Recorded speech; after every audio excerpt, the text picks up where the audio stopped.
Assalamualaikum warahmatullahi wabarakatuh. Waalaikumsalam warahmatullahi wabarakatuh. Ila hadratin nabiyil mustafa sayyidina Muhammadin sallallahu alaihi wasallam wa khususan syekhina al-mukarram wa muallifi hadzal kitabi wa syarihihi أن الله ينفعنا بعلومهم وأنوارهم وبركاتهم في الدنيا والآخرة شيء لله لهم الفاتحة أعوذ بالله من الشيطان الرجيم. بسم الله الرحمن الرحيم. الحمد لله رب العالمين الرحمن الرحيم مالك يوم الدين. إياك نعبد وإياك نستعين اهدنا الصراط المستقيم صراط الذين أنعمت عليهم غير المغضوب عليهم ولا الضالين. بسم الله الرحمن الرحيم الحمد لله رب العالمين والصلاة والسلام على سيدنا وحبيبنا ومولانا محمد وعلى آله وأصحابه أجمعين. أما بعد المكرمون والمكرمات, para asatidzah, para guru, para jamaah Majelis Ta'lim Ukhuwah Islamiyah, wabil khusus guru kita Bapak Dr. Andes Kiai Haji Muhammad Ja'far, Bapak Kiai Haji Ahmad Habibi, Bapak Ustadz Abdul Hamid Mustafa Al-Hafidh, Bapak Ustadz Haji Abdul Khalil, Bapak Haji Muhammad Tahir, dan juga pengurus Masjid Baitur Rahman, Bapak siapa?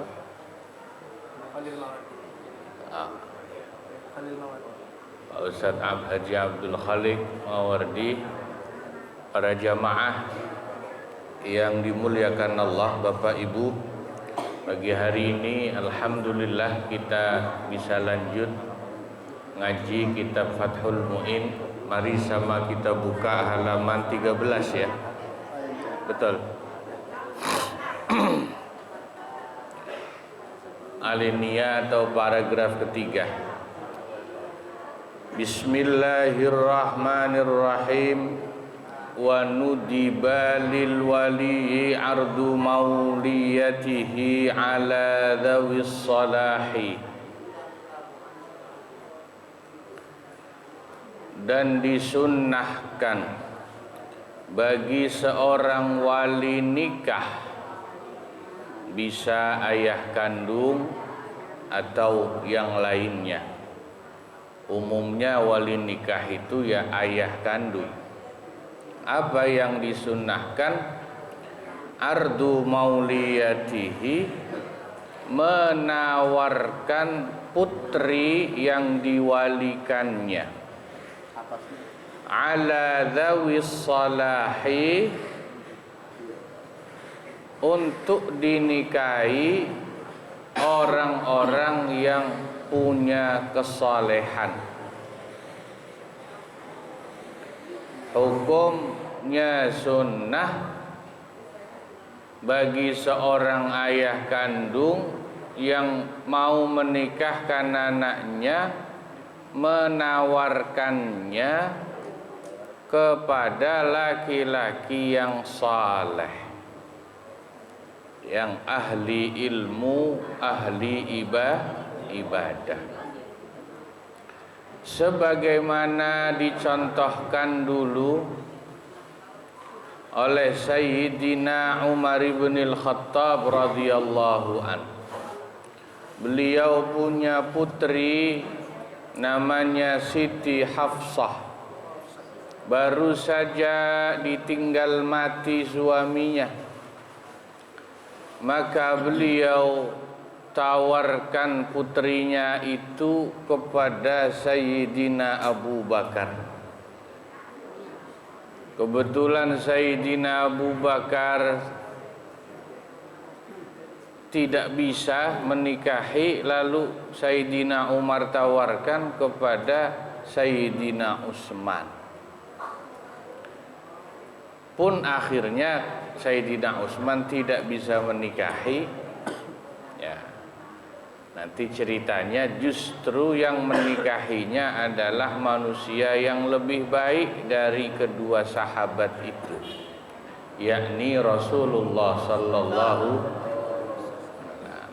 Artinya begini, kalau milih mantu laki-laki yang saleh itu. Wa yusannu, dan disunnahkan ayyan wiya bin nikahi, untuk meniatkan sebuah pernikahan itu diniatkan apa? As-sunnatah, dengan niat mengikuti sunnahnya Nabi Muhammad sallallahu alaihi wasallam. Wa sauna dinihi, dan dengan niat untuk memperkuat agamanya Nabi Muhammad sallallahu.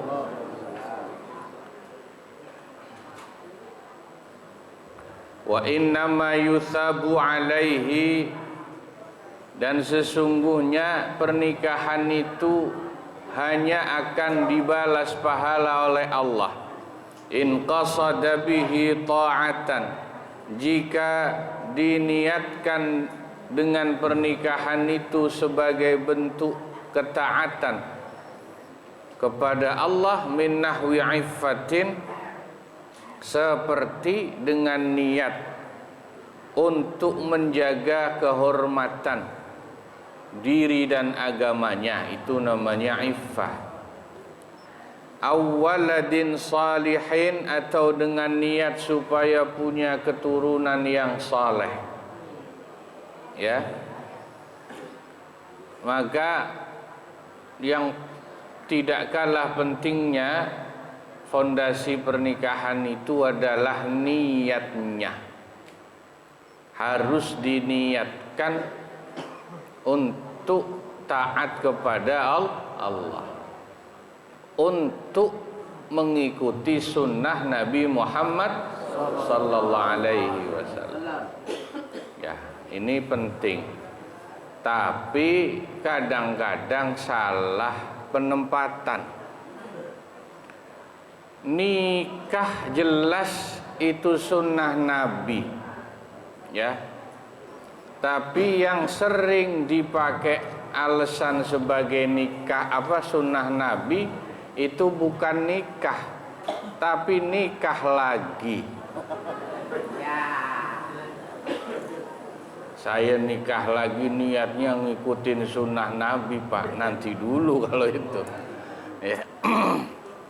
Nanti dulu. Nah, harus ngerti sunnah Nabi itu seperti apa. Ya, jangan-jangan kita ngomong saya mau nikah lagi karena sunnah Nabi, sebetulnya bukan karena sunnah Nabi, tapi hanya karena hawa nafsu. Sunnah Nabi itu banyak. Kalau memang niatnya jadi orang yang ngikutin sunnah Nabi, ya harusnya konsekuen. Harusnya konsekuen. Jangan pilih-pilih yang enak, yang sesuai dengan selera. Ya. Ada orang yang alasannya sunnah Nabi buat nikah lagi. Sunnah Nabi itu banyak. Ya, kalau memang niat mau belajar mengamalkan sunnah Nabi harus konsisten dan konsekuen, tidak pilih-pilih. Ya, jangan ngambil enaknya doang. Miara jenggot sunnah Nabi, betul. Ya, nikah lagi nanti dulu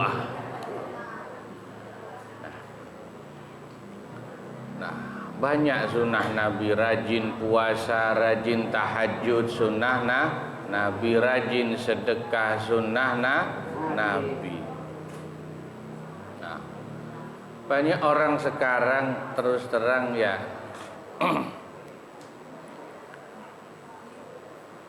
punya semangat untuk mengamalkan sunnah Nabi, tapi kadang-kadang pilih-pilih yang cocok buat dia. Padahal harusnya nggak begitu. Sunnah Nabi itu ya semuanya yang kita mampu kita amalkan, bukan dipilih yang kita cocok. Saya kemarin mencoba untuk melihat, menghitunglah ya. Alhamdulillah sih yang udah pada ngaji ya, insya Allah sedikit-dikit sunnah Nabi itu diamalkan ya. Tapi ya ada beberapa sunnah Nabi yang menurut saya masih sulit dan jarang kita amalin sampai sekarang itu. Di antaranya apa yang paling sulit sunnah Nabi itu apa?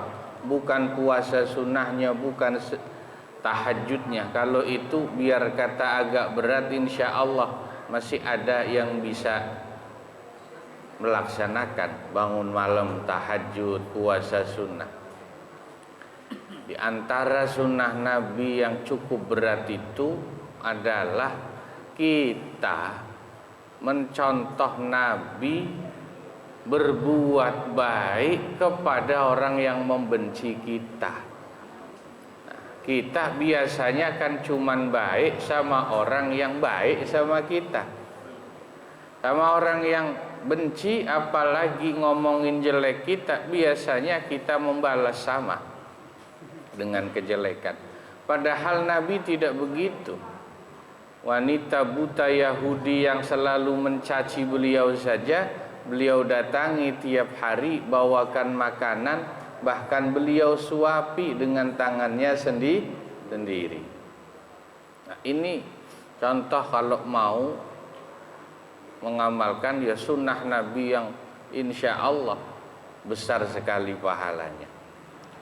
Nah, ada lagi tadi saya bilang mengikuti sunnah Nabi itu jangan cuman milih yang cocok dengan seleranya. Meskipun gak sesuai selera, kita ikuti.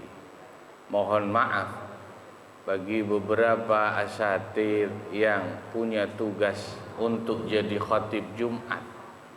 Kadang-kadang saya memperhatikan belum bisa mengamalkan sunnah Nabi ketika tugas khutbah Jum'ah. Nabi itu kan kalau khutbah Jum'ah, khutbahnya singkat, salat Jum'atnya agak panjang. Kebanyakan terus terang khatib sekarang enggak begitu. Betul. Khutbahnya yang kepanjangan, giliran salatnya kecepatan. Ada sholat Jumat suratnya cuman kuliah sama kulhu.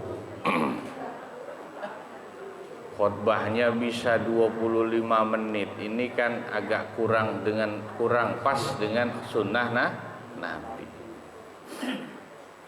Ya, minimal ya khutbah itu maksimal ya 15 menit. Sholatnya yang agak panjang ya, sabbihis sama hal ataka dibaca gitu kan, paling enggak 10 menit.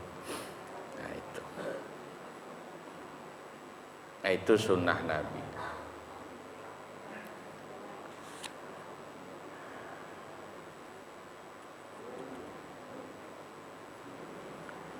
Wa ayyakunal aqdu fil masjidi, dan hendaknya akad nikah itu dilakukan di dalam masjid. Kalau di dalam masjid tentu tempatnya antara laki-laki dan wanita harus dipisah dengan hijab ya, jangan dicampur atau ikhtilat namanya ya. Akad nikahnya udah di masjid, bagus, udah sunnah Nabi, tapi tempat duduknya tidak dipisah tirai. Ada ikhtilat campur laki-laki perempuan, itu tidak bagus ya. Wa yaumal jum'ati, dan bagusnya lagi hari Jumat. Wa awalan nahari, dan pagi hari. Wa fi syawalin, dan di bulan Syawal. Wa ayyadkhula fihi aidan, dan hendaknya suami menggauli istrinya sesudah akad nikah juga di bulan Syawal itu.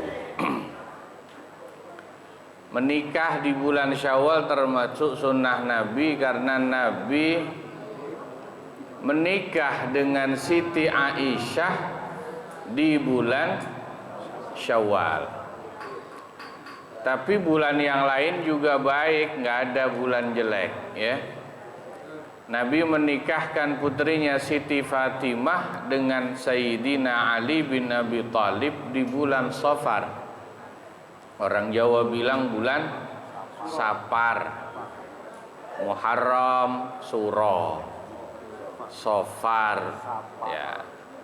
Orang kampung saya Pekalongan senengnya Syawal Pak kalau ngawinin. Mulai tanggal 2 udah hajatan mulu. Alasannya yang pertama, ini di kitab Fathul Mu'in, sunnah Nabi. Pinter tuh orang Pekalongan ngajinya.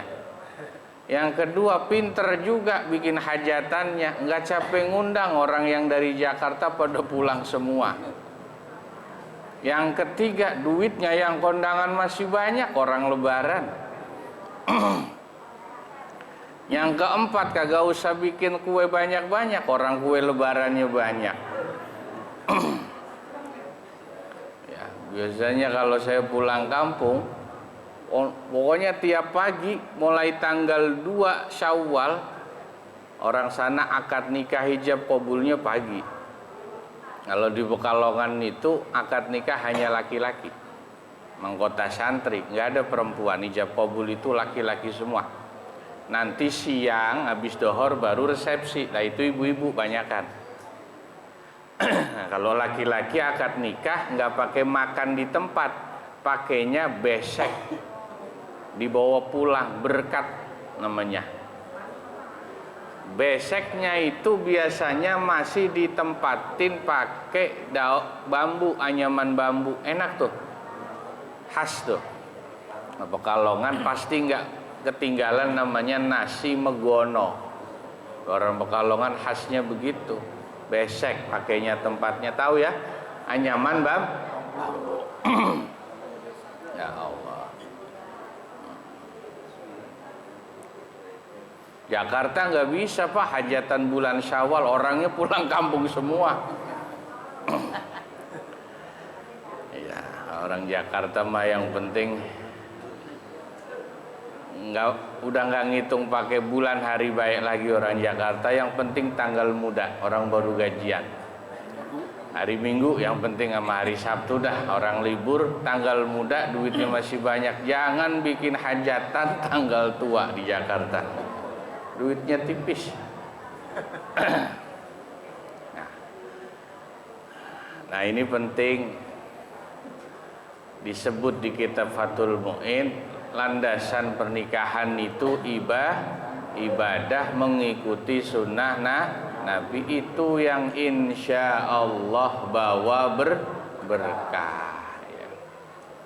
Ibadah nikah itu ibadah.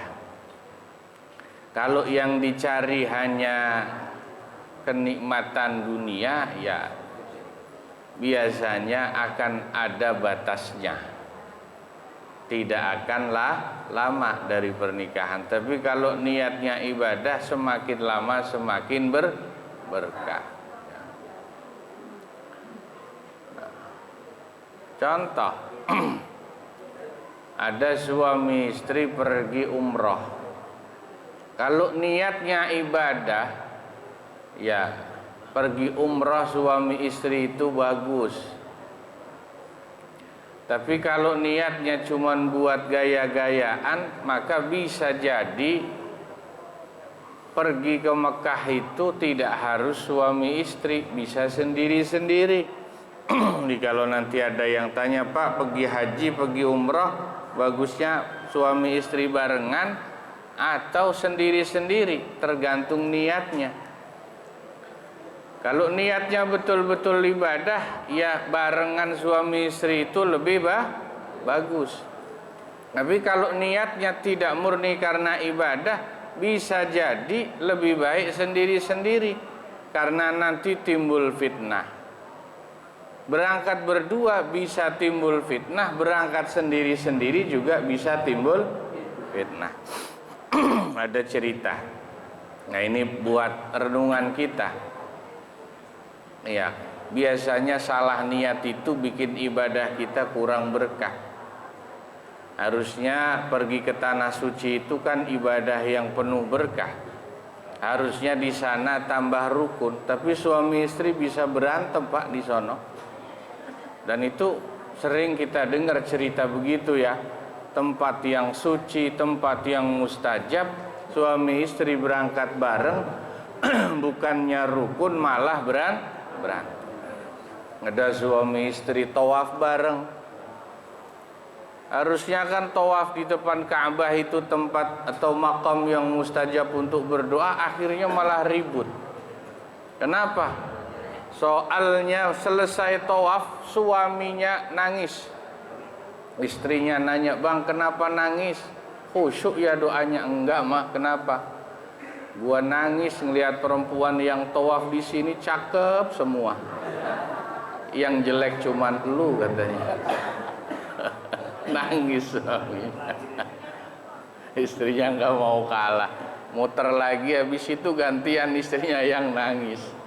"Kenapa menangis?" "Iya, Bang, ngeliatin bapak-bapak yang tawaf di sini ganteng-ganteng mancung semua, yang jelek cuma dulu," katanya.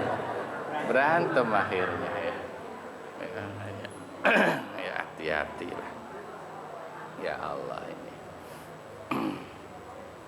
Itu ya. Jadi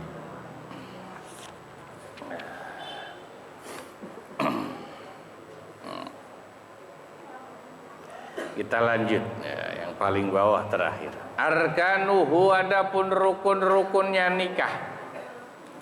Nah, ini penting. Yang niat mau nikahin anaknya supaya tahu. Ai an nikahi khamsatun, rukun-rukun nikah itu 5. Pertama, zaujatun, pengantin perempuan. Yang kedua, wazaujun, ada pengantin laki-laki. Wawaliyun, yang ketiga ada wali nikah. Yang keempat, wasyahidani, ada 2 orang saksi laki-laki minimal. Yang kelima, wasighatun, adanya sighat ijab qabul ya. Mas kawin itu bukan rukun nikah, bukan ya. Tidak masuk ya. Makanya boleh dibayar kontan, boleh dibayar kredit. Benar ya, namanya bukan rukun. Ya, ngutang dulu boleh mas kawin itu. Tapi pengantin perempuan itu sebaiknya sebetulnya tidak harus dihadirkan duduk di samping pengantin laki-laki, kecuali bagusnya udah selesai ijab qabul. Pak, tapi di Jakarta banyakan dijejerin, ya nggak apa-apa. Itu lebih kepada teknis ya. Tapi kalau nyari afdolnya, lebih baik disimpan dulu sampai selesai ijab qabul. Yang penting dia ada pengantin perempuannya, ada pengantin laki-lakinya, ada walinya, ada 2 orang saksi, dan yang kelima sighat atau ijab qabul. Wali itu wali kandung. Adapun penghulu itu sebetulnya bukan rukun nikah.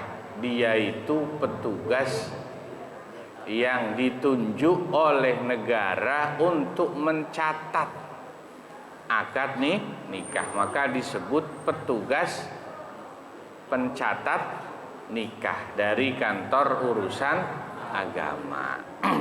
Kemudian wali nikahnya nggak mau nikahin langsung, mewakilkan kepada penghulu boleh, ya. Nah, ini yang kita baca sebelum kita tutup. Selesai halaman 13. Masih ada sisa pertanyaan yang belum saya jawab kemarin, ya, yaitu tentang masalah warisan. Ini dari siapa nih kemarin? Berapa bagian yang didapat oleh ibu dan bapak dari harta waris anaknya? Ya, kemarin ya. Anaknya meninggal, berarti yang meninggal anaknya. Berapa bagian ayah dan ibu? Ibu kalau anaknya meninggal, dia punya bagian yang pertama as-sulus, sepertiga dari harta warisan, dengan syarat anaknya yang meninggal tidak ninggalin anak. Paham nih? Paham ya?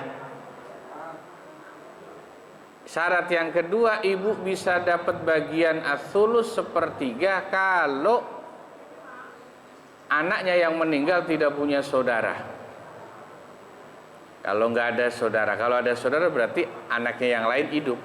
Dari almarhum itu dia tidak dapat sepertiga ibu, dapatnya as-sudus 1/6. Bapak berapa bagiannya kalau anaknya meninggal punya harta warisan? Bapak dapat as-sudus juga 1/6, ya. Jadi ini bagian warisan. Apabila anak meninggalkan harta waris, maka bapak dan ibu bagiannya seperti penjelasan tadi. Nah, ini ngaji Fathul Mu'in kita pagi hari ini, moga-moga manfaat. Kurang lebihnya mohon maaf. Assalamualaikum warahmatullahi wabarakatuh.